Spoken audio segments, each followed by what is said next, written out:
ঘরে থাকা কয়েকটা মাংসের টুকরো আর কিছু সয়াবিন দিয়ে দুর্দান্ত স্বাদের চটজলদি একটা রেসিপি শেয়ার করব, যেটা ভাত, রুটি, পরোটা সমস্ত কিছুর সঙ্গে দারুণ লাগে খেতে। নমস্কার বন্ধুরা, কেমন আছো তোমরা সবাই? হার্টস অফ সাওয়ানের আরও একটি ভিডিওতে তোমাদের সকলকে স্বাগত। অনেকদিন পর একটা দুর্দান্ত রেসিপি তোমাদের সঙ্গে শেয়ার করতে চলে এলাম। তো আশা করি ভিডিওটা তোমাদের ভালো লাগবে।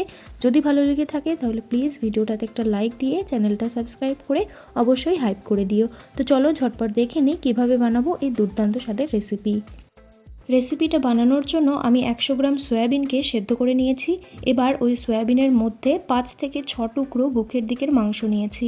এরপর এর মধ্যে একে একে হাফ চামচ নুন, হাফ চামচ গোলমরিচের গুঁড়ো, হাফ চামচ লঙ্কার গুঁড়ো, 1.5 চামচ মতো আদা রসুন বাটা, 1 চামচ সয়া সস, 1 চামচ টমেটো সস আর 2 চামচ কর্নফ্লাওয়ার দিয়ে সব কিছু খুব ভালো করে মেখে নেব।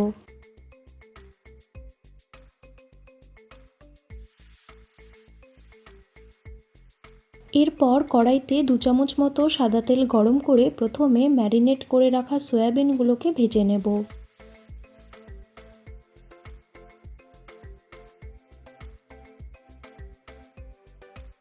সয়াবিনগুলোকে ভেজে তুলে নেওয়ার পরে এখন চিকেনগুলো দিয়ে দিচ্ছি। এবার চিকেনগুলোকেও খুব ভালো করে লাল লাল করে ভেজে নেব।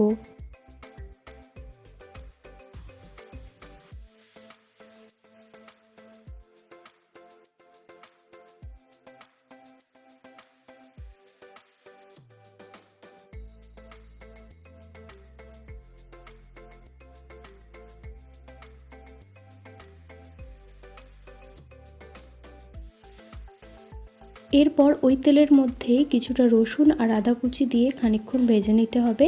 বেশি ভাজা যাবে না, হালকা কিছুক্ষণ ভেজে লালচে রং ধরলে এর মধ্যে বড় বড় করে কেটে রাখা পেঁয়াজ আর ক্যাপসিকাম দিয়ে সব কিছু খুব ভালো করে একবার ভেজে নেব।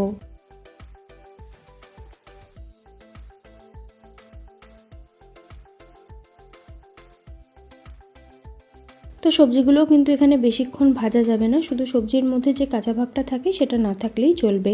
এবার এর মধ্যে খানিকটা আমি নুন দিয়ে দিলাম, এতে সবজিগুলো খুব তাড়াতাড়ি ভাজা হয়ে যাবে আর খানিকটা সেদ্ধও হয়ে যাবে।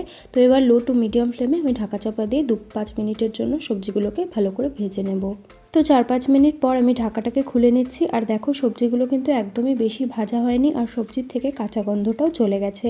তো এবার এর মধ্যে আমি ভেজে রাখা চিকেনের পকোড়াগুলো আর সয়াবিনগুলোকে দিয়ে সব কিছু খুব ভালো করে একবার মিশিয়ে নিচ্ছি। কি সুন্দর লাগছে না দেখতে, ভীষণ ভালো লাগছে। তো এবার এর মধ্যে আমি একটুখানি সস তৈরি করেছি।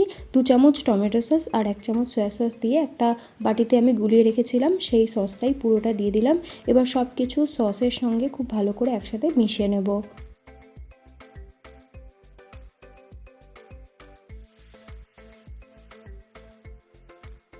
সব কিছু খুব ভালো করে একসাথে মিশিয়ে নিলাম। এবার সসটা যে বাটিতে গুলিয়েছিলাম সেই বাটিটা ধুয়ে কিছুটা জল দিয়ে দিলাম আর হাফ বাটি মতো আমি জল দিয়েছি উষ্ণ গরম।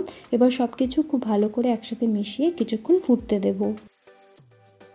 তো আমি কাঁচা লঙ্কা দিতে ভুলে গেছিলাম, সবজিগুলো যখন ভাজছিলাম তখনই কাঁচা লঙ্কা দেওয়াটা উচিত ছিল, তো আমি দিতে ভুলে গেছিলাম, অসুবিধে নেই। এখন সবজিগুলো ফুটছে তো আমি এখনই কাঁচা লঙ্কাটা দিয়ে দিলাম, একটু মিশিয়ে নিলাম আর এবার ঢাকা চাপা দিয়ে রেখে দেবো কিছুক্ষণের জন্য। তো 4-5 মিনিট পর আমি এখন ঢাকাটাকে খুলে নিচ্ছি। সবজিগুলো খুব ভালো করে সেদ্ধ হয়ে গেছে আর চিকেন, সয়াবিন সব কিছুই খুব ভালোভাবে সেদ্ধ হয়ে গেছে।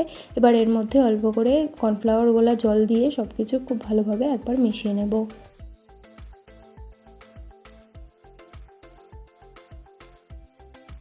এবার এর মধ্যে হাফ চামচ চিনি আর কিছুটা নুন দিলাম। নুন আর চিনির পরিমাণটা এই পর্যায়ে তোমরা একটু খুব ভালো করে দেখে নিও। তো নুন চিনি দিয়ে সব কিছু খুব ভালো করে মিশিয়ে নিলাম। এরপর এর মধ্যে হাফ চামচ মতো গোলমরিচের গুঁড়ো দিলাম ফ্লেভারের জন্য। তো তোমরা অবশ্যই কম বেশি করে নিও। তো সব কিছু একবার খুব ভালো করে মিশিয়ে নিচ্ছি আর তৈরি হয়ে গেছে আমাদের আজকের স্পেশাল রেসিপি। তো কেমন লাগলো আজকের রেসিপিটা অবশ্যই কমেন্ট করে জানিও। যদি ভালো লেগে থাকে তাহলে প্লিজ ভিডিওটাতে একটা লাইক দিয়ে চ্যানেলটা সাবস্ক্রাইব করে নিও। আজকের মতো এই পর্যন্তই। সবাই ভালো থেকো, সুস্থ থেকো। দেখা হবে একটা নতুন ভিডিওর সঙ্গে। আজকের মতো এই পর্যন্তই। টাটা।